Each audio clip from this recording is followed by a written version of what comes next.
नमस्कार और आज के इस खास विश्लेषण में आपका स्वागत है। आज हम द फैक्ट इंडिया की एक बेहद चौंकाने वाली रिपोर्ट की तह तक जाने वाले हैं। ये रिपोर्ट राजस्थान में हुए एक बहुत ही दर्दनाक हादसे के बारे में है, जहां एक प्रमुख मंदिर समिति की गाड़ी इस पूरी घटना के केंद्र में है। हम सिर्फ उन्हीं तथ्यों पर बात करेंगे जो इस सोर्स में सामने रखे गए हैं और समझने की कोशिश करेंगे कि आखिर पर्दे के पीछे चल क्या रहा है। यकीन मानिए, ये घटना कई गंभीर सवाल खड़े करती है।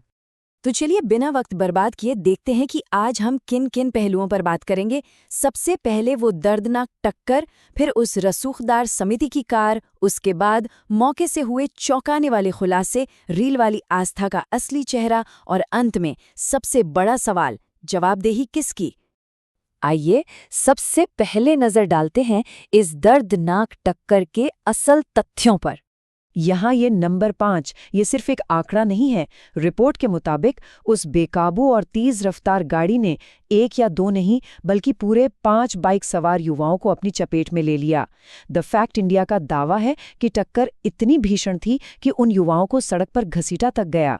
मतलब आप अंदाजा लगा सकते हैं कि ये कोई मामूली एक्सीडेंट नहीं बल्कि एक रूंगटे खड़े कर देने वाला हादसा था। और इस पूरी भयानक घटना का सबसे दुखद सच ये है, एक जान। उन 5 में से एक युवा ने इस हादसे में हमेशा के लिए अपनी आंखें मूंद लीं। सोचिए, एक तेज रफ्तार गाड़ी और पल भर में किसी का पूरा परिवार उजड़ गया। ये हादसा अब सिर्फ एक खबर नहीं बल्कि एक बहुत बड़ी त्रासदी बन चुका है। अब बात करते हैं उस गाड़ी की जिसने इस घटना को अंजाम दिया, यानी समिति की कार। रिपोर्ट में इस बात को बहुत जोर देकर हाईलाइट किया गया है कि ये कोई आम आदमी की गाड़ी नहीं थी, ये एक चमचमाती फॉर्च्यूनर थी। और वो भी किसकी? खाटू श्याम बाबा सेवा समिति की। हम सब जानते हैं कि खाटू श्याम जी का मंदिर राजस्थान ही नहीं बल्कि पूरे देश में कितनी गहरी आस्था का केंद्र है। अब जरा सोचिए, इतनी बड़ी और पूजनीय समिति के नाम पर रजिस्टर्ड गाड़ी का ऐसे जानलेवा हादसे में शामिल होना, ये पूरी कहानी का एंगा इंग्लिवस देता है। और यहाँ एक बहुत ही दिलचस्प या यूं कहें कि हैरान करने वाला पैटर्न सामने आता है। सोर्स चैनल ने एक बड़ा खुलासा किया कि इस फॉर्च्यूनर पर कोई भी पुराना ट्रैफिक चालान पेंडिंग नहीं था, एकदम जीरो।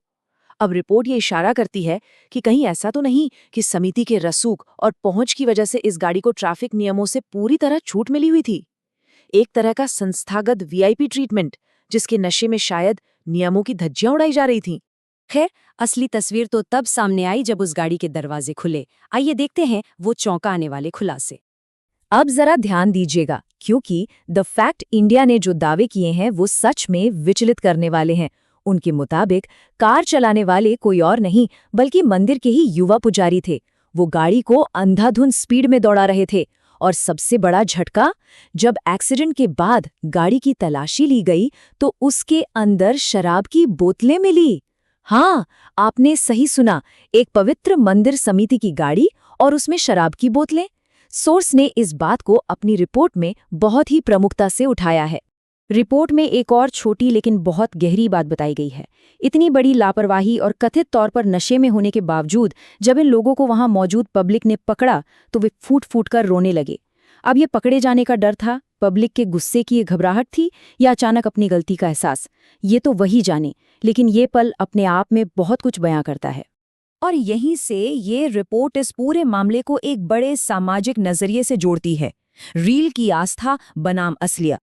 द फैक्ट इंडिया ने अपनी रिपोर्ट में एक बहुत ही करारी बात कही है। उनका सीधा कोट है, आस्था आज तक रील तक ही सीमित हो गई है। ये सच में एक बहुत गहरा तंज है। क्या आज के दौर में धर्म और भक्ति सिर्फ कैमरे के लेंस और सोशल मीडिया के दिखावे तक ही सिमट कर रह गए हैं? यहाँ एक बहुत ही कड़वा विरोधाभास देखने को मिलता है। एक तरफ है इनकी रियल लाइफ, जहाँ यही युवा पुजारी सोशल मीडिया पर व्यूज बटोरने के लिए लख लख दातार जैसे शानदार भजन गाते हैं और पेज चमकाने के लिए बेहतरीन तस्वीरें खिंचवाते हैं। और दूसरी तरफ है इनकी रियल लाइफ, जहाँ बेकाबू रफ्तार है, शराब की बोतलें हैं और एक मासूम की जान लेने वाला हिट एंड रन है। रिपोर्ट ने इस दिखावे के दोहरे चेहरे को पूरी तरह से बेनकाब कर दिया है। इन सब बातों के बाद अब वक्त है सबसे महत्वपूर्ण पहलू पर बात करने का, जवाबदेही पर सवाल। सवाल ये उठता है कि आखिर इस त्रासदी की जिम्मेदारी लेगा कौन? एक इंसान की जान चली गई, कई परिवार सदमे में हैं, और सबसे बढ़कर लोगों की उस पवित्र संस्था से जुड़ी आस्था को जो ठेस पहुंची है, उसका क्या? रिपोर्ट यही पूछ रही है कि क्या कोई इसके लिए सामने आएगा? लेकिन जरा ग्राउंड रियलिटी देखिए, ये स्थिति सच में अलार्मिंग है। रिपोर्ट बताती है कि जब इस मामले में पुलिस से बात करने की कोशिश की गई तो उनका रवैया बिल्कुल मौन था, वो कुछ भी बोलने से बच रहे हैं।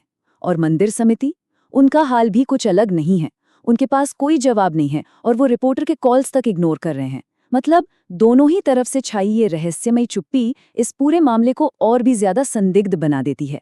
आखिर छिपाया क्या जा रहा है? वैसे एक निष्पक्ष विश्लेषण के नाते हमें ये भी नोट करना चाहिए कि वीडियो के आखिर में द फैक्ट इंडिया ने अपने खुद के चैनल की प्रोफाइल को भी प्रमोट किया है। वो बताते हैं कि वे लोकल बिजनेस के लिए विज्ञापन करते हैं और अपने 5 लाख से ज्यादा सब्सक्राइबर्स और 10 करोड़ से ज्यादा व्यूज का गर्व से जिक्र करते हैं। एक तरह से वो अपनी इस रिपोर्टिंग के जरिए अपनी जबरदस्त पहुंच को भी साबित कर रहे हैं। तो इस पूरी रिपोर्ट और इसके दावों को समझने के बाद हम एक ऐसे मोड़ पर आ खड़े होते हैं जहां से कई सवाल पैदा होते हैं। जब इतनी बड़ी संस्थागत पावर का सामना एक ऐसी भयानक और कड़वी सच्चाई से होता है, तो क्या अंत में न्याय की जीत होगी या ये चुप्पी हर आवाज को दबा देगी? ये एक ऐसा सवाल है जो रिपोर्ट ने समाज के सामने छोड़ दिया है। इसका जवाब वक्त ही देगा। इस मामले में आगे क्या होता है, ये देखना काफी अहम होगा। आज के इस विश्लेषण में हमारे साथ जुड़ने के लिए बहुत बहुत शुक्रिया।